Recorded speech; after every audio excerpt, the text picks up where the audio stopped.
మొన్ననే బంగారం ధరలు భారీగా పెరిగినాయి. బంగారం కొనుగోలుని తగ్గించేందుకోసం, ప్రజలకు అది భారం అనిపించేందుకోసం అంతకు ముందున్న 6% పన్నుని, అంటే ఒకప్పుడు 12% ఉన్నదాన్ని 6కు తగ్గించారు. మళ్ళీ 6% ఉన్నదాన్ని 15% చేయడం ద్వారా ప్రజల్ని కొనుగోలుకు తగ్గించే ప్రయత్నం చేశారు. అట్లాగే ఇప్పుడు పెట్రోల్ డీజిల్ కొనుగోలు తగ్గించడం అవుతుందా అంటే సాధ్యం కాదు. కానీ దాని మీద అయ్యే భారాన్ని తగ్గించే ప్రయత్నం చేశారు.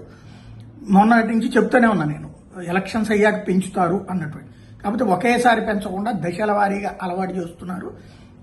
ఎలక్షన్ అవ్వగానే గ్యాస్ 933 రూపాయలు కమర్షియల్ గ్యాస్ పెంచారు.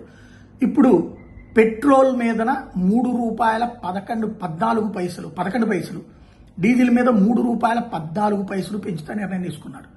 మేబీ ఈ నెల ఆఖరికి వచ్చేటప్పటికి ఇంకా పెరిగే అవకాశం ఉంటుంది. ఇప్పుడు హైదరాబాద్లో అయితే ₹98.96, ఆంధ్రాలో దగ్గరగా ₹100 ఉంటుంది అనుకుంటా. తేడా ఉంది కదా అక్కడికి. డీజిల్, పెట్రోల్ దాదాపుగా 108 నుంచి ₹111 దాకా చేరేటటువంటి పరిస్థితి ఉంది. ఓవరాల్గా చూసుకుంటే పెట్రోల్ డీజిల్ ధరల పెంపు ప్రస్తుతం ప్రాథమిక పెంపు. ఇక రాబోయే రోజుల్లో నిదానంగా భారాన్ని తగ్గించుకునే ప్రయత్నం చేస్తుంది ప్రభుత్వం.